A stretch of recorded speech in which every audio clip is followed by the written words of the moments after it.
Hi everyone, welcome to Balu IQ online classes. మరి Indian హిస్టరీలో సంవత్సరాలను గుర్తుపెట్టుకోవడం కోసం మీరు భయపడుతున్నట్లయితే ఈ వీడియో మీకు 100% ఉపయోగపడుతుంది అనమాట. ఎందుకంటే ఇండియన్ హిస్టరీ అనేది చదవాలి అంటే చాలామందికి ఉండే మెయిన్ భయం ఏంటంటే అందులో చాలా సంవత్సరాలు ఉంటాయి, వాటిని గుర్తుపెట్టుకోవడం మాకు చాలా కష్టం అని చెప్పేసి భయపడుతుంటారు అనమాట. అలాంటి భయం ఏది లేకుండా మీకు సింపుల్గా ఇండియన్ హిస్టరీలో ఒక ఇయర్తో నంబర్ ఆఫ్ ఇయర్స్ని గుర్తుపెట్టుకునే విధంగా మీకు కొన్ని ట్రిక్స్ నేను చెప్తూ ఒక ఎంసీక్యూ వీడియో అనేది నేను మీకు ప్రొవైడ్ చేస్తున్నాను. ఇప్పుడు ఇదివరకు కూడా మనం చేసాం, బట్ ఇక్కడ నుంచి కూడా చాలా వీడియోస్ అనేది మీకు వస్తాయన్నమాట. మరి మీరు కనుక first time Balu IQ channel visit చేస్తుంటే ఛానల్ని సబ్స్క్రైబ్ చేసుకోండి. ఇండియన్ హిస్టరీని కంప్లీట్గా ఎగ్జామ్ పాయింట్ ఆఫ్ వ్యూలో పర్ఫెక్ట్గా నేర్చుకోవాలి. ఇదే విధంగా పాలిటీ అండ్ అమెండ్మెంట్, పాలిటీలో ఆర్టికల్స్ అండ్ అమెండ్మెంట్స్కి సంబంధించిన ట్రిక్స్ కూడా నేర్చుకోవాలనుకుంటే మన బాలు ఐక్యూ యాప్ని డౌన్లోడ్ చేసుకోండి. కింద డిస్క్రిప్షన్ లింక్ ఉంటుంది. చాలా క్వాలిటీగా పర్ఫెక్ట్ ఎగ్జామ్ పాయింట్ ఆఫ్ వ్యూలో మీకు నీట్గా మీకు ఎక్స్ప్లెయిన్ చేయడం జరిగింది. మీరు ఏపీ స్టూడెంట్స్ అయినా, టీఎస్ ఎగ్జామ్స్కి ప్రిపేర్ అవుతున్న స్టూడెంట్స్ అయినా, లేదా సెంట్రల్ ఎగ్జామ్స్కి ప్రిపేర్ అవుతున్న స్టూడెంట్స్ అయినా, ఎవరికైనా సరే మీకు బెనిఫిట్ అయ్యేటటువంటి కోర్సెస్ మన యాప్లో అందుబాటులో ఉంటాయి. కింద డిస్క్రిప్షన్ లింక్ ఉంటుంది, లేదా ప్లే స్టోర్లోకి వెళ్ళి బాలు ఐక్యూ అని సెర్చ్ చేయండి, మీరు మన యాప్ డౌన్లోడ్ చేసుకోవచ్చు. మరి ఫస్ట్ క్వశ్చన్ చూద్దాం. 1875లో జరగనటువంటి సంఘటన ఏంటి? 1875తో నేర్చుకుందాం. అక్కడ మనం చూడండి, ఆర్య సమాజ్ ఏర్పాటు అంట. రెండోది బిర్సా ముండా యొక్క జననం అంట. దివ్యజ్ఞాన సమాజం ఏర్పాటట, రామకృష్ణ మిషన్ ఏర్పాటట.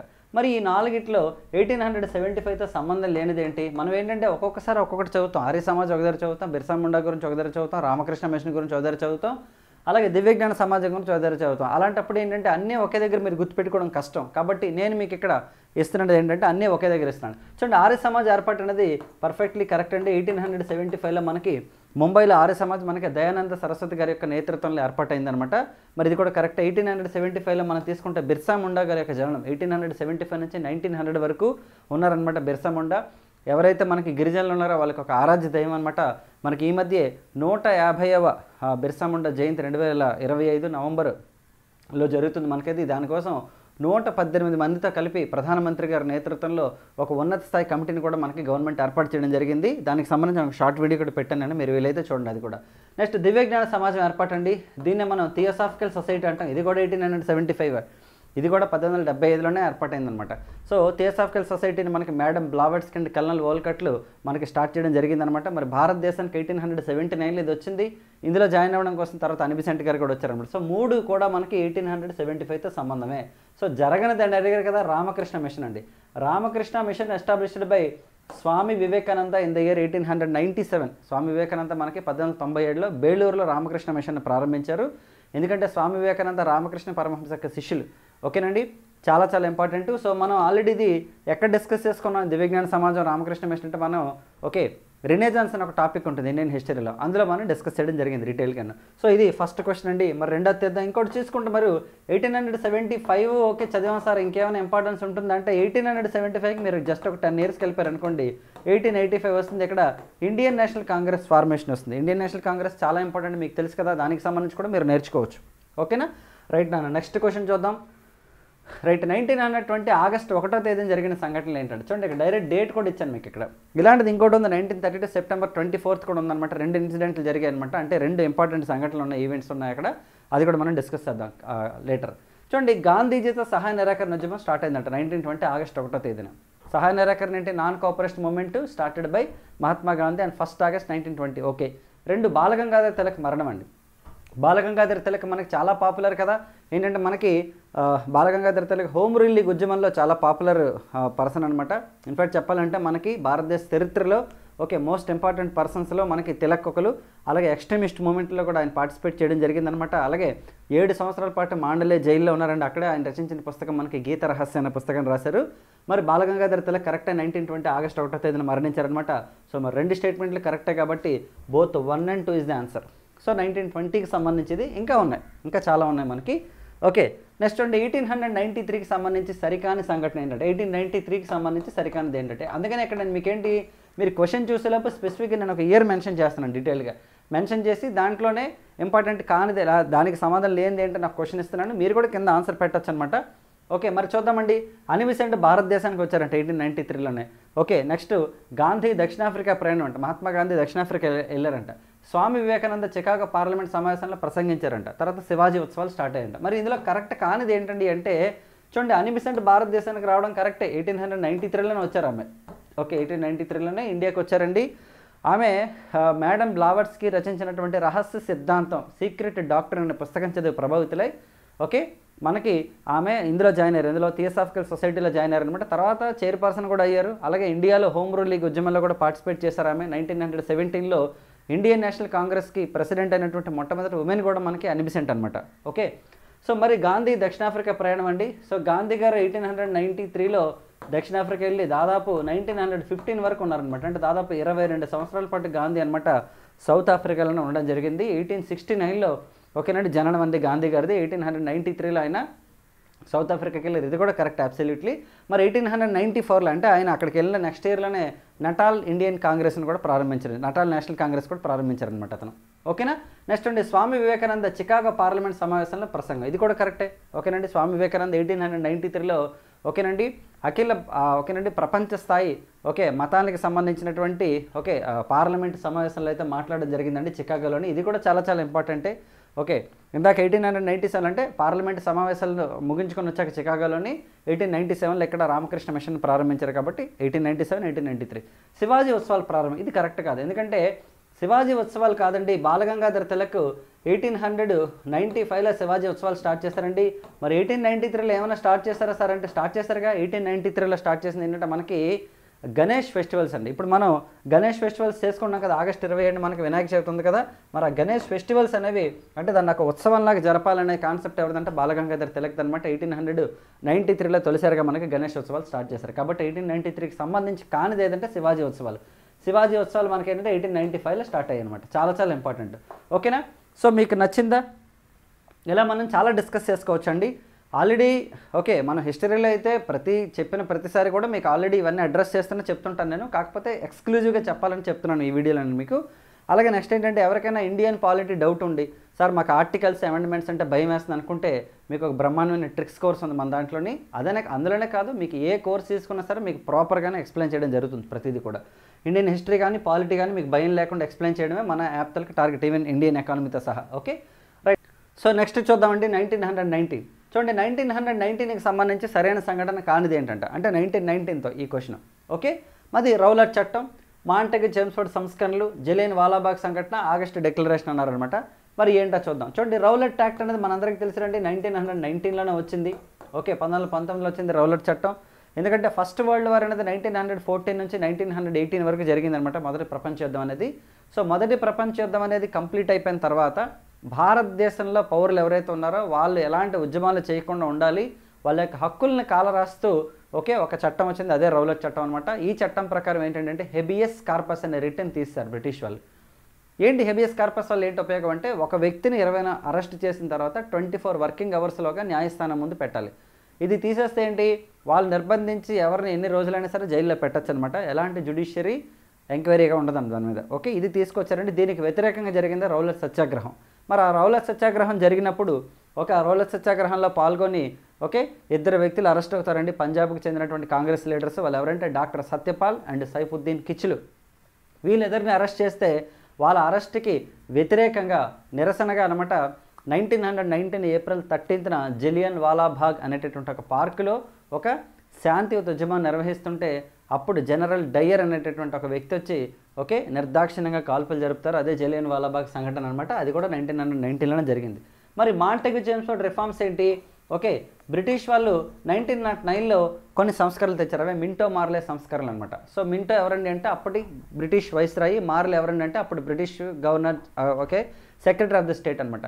మరి ఇప్పుడు ఏంటి 1919 వచ్చినప్పటికి ఏంటండి అంటే సెక్రటరీ ఆఫ్ స్టేట్ వచ్చేసి మాంటెగ్ అండి, వైస్రాయ్ వచ్చేసి చేమ్స్ఫోర్డ్ అనమాట. వీళ్ళిద్దరు తెచ్చిన సంస్కరణలు కాబట్టి మాంటెగ్ చేమ్స్ఫోర్డ్ సంస్కరణలు ఇవి 1919లోనే వచ్చేది కూడా కరెక్టే. ఆగస్ట్ డిక్లరేషన్ అన్నాడండి, ఇది రాంగ్ అనమాట. మరి ఆగస్ట్ డిక్లరేషన్ ఎప్పుడు వచ్చిందంటే 1917లో వచ్చింది. వెరీ వెరీ ఇంపార్టెంట్ ఇది కూడా. ఏంటి ఆగస్ట్ డిక్లరేషన్ ఎందుకు ఇచ్చాడంటే 1916లో హోమ్ రూల్ లీగ్ ఉద్యమం స్టార్ట్ అయిందండి. బాలగంగాధర్ తిలక్ అండ్ అన్ని బెసెంట్ స్టార్ట్ చేశారు. ఫస్ట్ తిలక్ ప్రారంభించారు 1916 ఏప్రిల్లోని. మరి 1916 సెప్టెంబర్లో అయితే అన్ని బెసెంట్ ప్రారంభించారనమాట. వీళ్ళిద్దరూ ప్రారంభించినటువంటి ఉద్యమం భారతదేశ వ్యాప్తంగా జరిగింది. అయితే ఇలాంటి ఉద్యమాలు జరగకుండా ఉండడం కోసం బ్రిటిష్ ప్రభుత్వం ఏం చేస్తుంటే త్వరలో మీకు మంచి సంస్కరణలు మేము తీసుకొస్తాము కాబట్టి ఇలాంటి ఉద్యమాలు చేయకండి అని చెప్తూ 1917లో ఒక అనౌన్స్మెంట్ ఇచ్చాడనమాట. ఎవరంటే ఈ చేమ్స్ఫోర్డ్, అదే ఆగస్ట్ డిక్లరేషన్. 1917 ఆగస్టులో ఇచ్చాడు కాబట్టి దాన్ని ఆగస్ట్ డిక్లరేషను. దీని ప్రకారమే 1919లో మాంటెగ్ చెమ్స్ఫోర్డ్ రిఫార్మ్స్ వచ్చాయన్నమాట. సో కాబట్టి ఆగస్ట్ డిక్లరేషన్ రాంగ్ అంటే 1917. మరొకటి జరిగిందండి 1919లో ఏంటంటే ఖిలాఫత్ ఉద్యమం జరిగిందనమాట. ఖిలాఫత్ ఉద్యమం కూడా 1919లోనే జరిగిందంటే మొత్తం 4 సంఘటనలు ఉంటాయి 1919తో.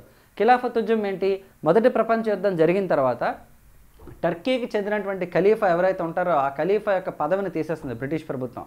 సో ఎప్పుడైతే ఆ పదవి తీస్తారో ఆ పదవిని మళ్ళీ పునరుద్ధరించడం కోసం ప్రపంచవ్యాప్తంగా ఉన్న ముస్లిమ్స్ చేసిన ఉద్యమం ఖిలాఫత్ ఉద్యమం. భారతదేశంలో కూడా జరిగింది ఆ ఉద్యమం, ఖిలాఫత్ మూమెంట్ 1919. ఓకే, ఇవి 1919తో. మన నెక్స్ట్ చూద్దామండి 1916కి సంబంధించి సరికాని సంఘటనలు ఏంటంటే 1916 అలా గుర్తుంచుకోవాలి. అతివాదులు మరియు మితవాదుల కలయికట, కాంగ్రెస్ మరియు ముస్లిం లీగ్ల మధ్య లక్నో ఒప్పందం అంట, హోమ్ రూల్ ఉద్యమం స్టార్టింగ్ అట, గాంధీజీ చంపారన్ సత్యాగ్రహ అట. మరి ఈ 4గిట్లో ఏది కరెక్ట్ కాదు అంటే చూడండి, ఫస్ట్ స్టేట్మెంట్ చూద్దాం. అతివాదులు మరియు మితవాదుల కలయిక సరిపోయింది. ఎందుకంటే 1907లో మోడరేట్స్ అండ్ ఎక్స్ట్రీమిస్ట్స్ డివైడ్ అయిపోతారు. 1907లో ఎక్కడండి అంటే మనకి సూరత్ సమావేశం, సూరత్ స్ప్లిట్ అని కొడితే మీకు వచ్చేస్తుంది గూగుల్లో ఇన్ఫర్మేషన్ అంతను. దానికి రాజ్ బిహారీ ఘోష్ అనే అతను ప్రెసిడెంట్ అనమాట. ఎందుకంటే ఎక్స్ట్రీమిస్టులు అప్పటికే మాకు కాంగ్రెస్ పార్టీ యొక్క లీడర్షిప్ ఇవ్వండి, దేశవ్యాప్తంగా వందే మాతర ఉద్యమం మేము చేస్తాం, స్వదేశీ ఉద్యమాన్ని నడిపిస్తామని అంటే 1906లో ఏం చేస్తారంటే దాదాబాయి నవరోజీ ప్రెసిడెంట్ అవుతారనమాట.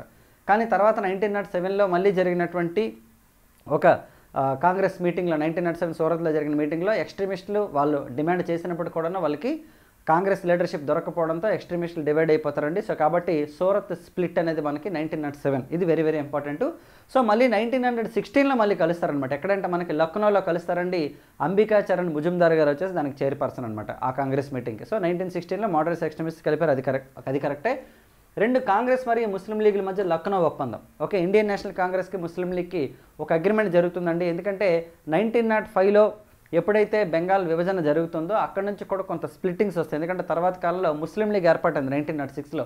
ముస్లిం లీగ్ ఏర్పాటైన తర్వాత ఓకే వచ్చినటువంటి కొన్ని స్ప్లిట్టింగ్స్ వల్ల ఓకే, ఎందుకంటే బ్రిటిష్ ప్రభుత్వం ఏంటంటే 1909లో మింటో మార్లే రిఫార్మ్స్ తెచ్చినప్పుడు ఏం చేస్తుందంటే సపరేట్గా ఓకే మత నియోజకవర్గాలు తీసుకొస్తాడు మింటో 2. అందుకని అతన్ని మత నియోజకవర్గాల పితామహుడు అని పిలుస్తారనమాట మింటో 2ని. ఆ మింటో 2 వల్ల అనమాట కాంగ్రెస్ పార్టీకి చూడండి మనకి మోడరేట్స్ ఎక్స్ట్రీమిస్టులకు గొడవ వస్తుంది, అలాగే కాంగ్రెస్కి ముస్లిం లీగ్ కూడా గొడవ వస్తుంది అనమాట. సో ఇలాంటివి మళ్ళీ జరగకూడదు, యునైటెడ్గా ఓకే బ్రిటిష్ వాళ్ళకి ఎగెనిస్ట్గా ఫైట్ చేయాలని ఉద్దేశంతో 1916లో ఓకే ఒక అగ్రిమెంట్ జరుగుతుంది ఎవరెవరికంటే ముస్లిం లీగ్కి, ఇండియన్ నేషనల్ కాంగ్రెస్కి అనమాట.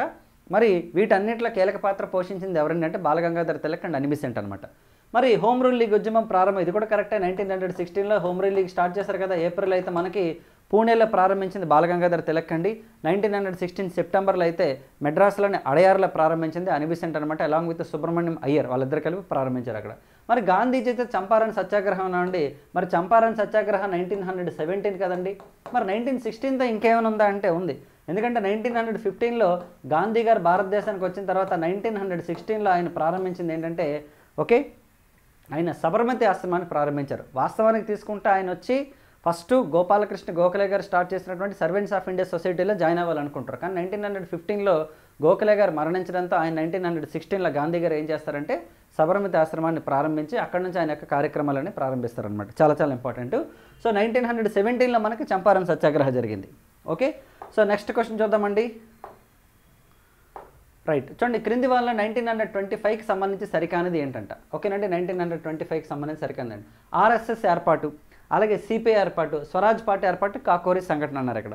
చూడండి ఆర్ఎస్ఎస్ ఏర్పాటు ఏంటి కరెక్ట్. ఆర్ఎస్ఎస్ అంటే రాష్ట్రీయ స్వయం సేవక సంఘటన 1925లో హెగ్డేవార్ గారు ప్రారంభించడం జరిగిందనమాట. అలాగే నెక్స్ట్ సిపిఐ అండి, కమ్యూనిస్ట్ పార్టీ ఆఫ్ ఇండియాని కూడా 1925లోనే సత్యభక్త అనే అతను ప్రారంభించారనమాట యాక్చువల్లీ. అయితే మరి ఇంతవరకు అంటే అంతకు ముందే యాక్చువల్లీ ఎంఎన్ రాయ్ గారు ప్రారంభిస్తారు దీన్ని తాష్కంట్లోని 1919 ఆ టైంలో ప్రారంభిస్తారు. కాకపోతే రీఆర్గనైజ్ చేసింది మనకి ఇండియాలో 1925లో. మరి స్వరాజ్ పార్టీ ఏర్పాటు అనేది రాంగ్ అండి. ఎందుకంటే స్వరాజ్ పార్టీ అనేది 1923లో ఏర్పాటైందనమాట. ఎందుకంటే 1922లో ఓకే గాంధీ గారు వచ్చేసి ఏదైతే మనకి సహాయ నిరాకరణ ఉద్యమాన్ని ఆపేశారో చౌరా చౌరీ సంఘటన తర్వాత అప్పుడు మనం ఏది ఉద్యమం ఏది చేయట్లేదు కాబట్టి కౌన్సిల్స్కి ఎంట్రీ ఇద్దామని చెప్పేసి గయాలో కాంగ్రెస్ పార్టీ గయాలో అనమాట ఒక మీటింగ్ ఒక తీర్మానం పెడతారు, కౌన్సిల్ ఎంట్రీ తీర్మానం. దాన్ని గాంధీ గారు వ్యతిరేకిస్తారు యాక్చువల్లీ. సో వ్యతిరేకించడంతో మరి కౌన్సిల్ ఎంట్రీ ఇవ్వకుండా ఉద్యమాలు చేయకుండా మనకి ఇండిపెండెన్స్ ఎలా వస్తుంది, కాబట్టి దీనికంటే ఒక స్వతంత్రంగా ఇంకొక పార్టీ ఉంటే బెటర్ అని చెప్పేసి మోతీలాల్ నెహ్రూ గారు చిత్తరంజన్ దాస్ గారు కలిపి 1923లో ఎస్టాబ్లిష్ చేసిన పార్టీ మనకి స్వరాజ్ పార్టీ అనమాట. ఓకే, మరి కాకోరి సంఘటన అండి. సో కాకోరి సంఘటన ఏంటండి అంటే 1925 ఆగస్టు 9న జరుగుతుంది అనమాట. దీనికి రామ్ ప్రసాద్ బిస్మిల్ అనమాట ఉంటారండి. అలాగే అష్ఫాక్ ఉల్లా ఖాన్ వీళ్ళంతా కూడా ఉంటారు. ఏంటంటే బ్రిటిష్ వారు అనమాట భారతదేశానికి సంబంధించినటువంటి పన్నుల డబ్బుని వాళ్ళ ఖజానాకి పంపిస్తున్న టైంలో అనమాట ఆగస్టు 9 అనమాట కాకోరి రైల్లో దోపిడీ జరుగుతుందన్నమాట, కాకోరి అనే ప్రాంతంలోని. సో కాబట్టి ఇది చాలా చాలా ఫేమస్, మనకు చాలాసార్లు ఎగ్జామ్స్లో చదవడం జరిగిందండి. సో కాబట్టి ఇలా మనం ఒక ఇయర్కి సంబంధించి మల్టిపుల్ ఏవైతే ఈవెంట్స్ ఉంటాయి ఇండియన్ హిస్టరీలో, మనకి హిస్టారికల్గా ఏవేవి ఉంటాయి అవన్నీ కూడా నేర్చుకోవచ్చు ఒకే దగ్గర. సో కాబట్టి ఇలాంటి వీడియోస్ నెంబర్ ఆఫ్ వస్తాయి మీకు యాక్చువల్లీ. అలాగే మన యూట్యూబ్లో షార్ట్స్ కూడా రెగ్యులర్గా పెట్టడం జరుగుతుంది. సో అవి కూడా మీరు వాచ్ చేయొచ్చు. అలాగే మన ఇన్స్టాగ్రామ్ పేజ్ కూడా ఫాలో అవ్వండి, కింద నేను డిస్క్రిప్షన్ లింక్ ఇస్తాను. అలాగే బాలోయిక్ యాప్ లింక్ కూడా నేను కింద డిస్క్రిప్షన్లో ఇస్తాను నేను, అది కూడా మీరు ఫాలో అవ్వండి. మీకు Indian history, polity, economy, geography, social content ఏదైతే ఉందో అది బెస్ట్ మీరు నేర్చుకునే విధంగా దానికి సంబంధించిన టెస్ట్ సిరీస్లు, ఎంసీక్యూ ఫార్మేటు, అలాగే థియరీ కంటెంట్ కూడా మీకు చెప్పడం జరుగుతుంది. సో మన ఛానల్ని సబ్స్క్రైబ్ చేసుకోండి. మీరు ఏ కాంపిటేటివ్ ఎగ్జామ్స్కి ప్రిపేర్ అవుతున్నా ఉపయోగపడే విధంగా మన యాప్లోని మన యూట్యూబ్ ఛానల్లో కంటెంట్ మీకు ఉంటుందన్నమాట. నెక్స్ట్ వీడియోలో మళ్ళీ కలుద్దాం. నా వీడియో నచ్చినట్లయితే మీ ఫ్రెండ్స్తో కూడా షేర్ చేసుకోండి ఎవరైతే కాంపిటేటివ్ ఎగ్జామ్స్ ప్రిపేర్ అవుతున్నారో. Thank you so much and wish you all the best.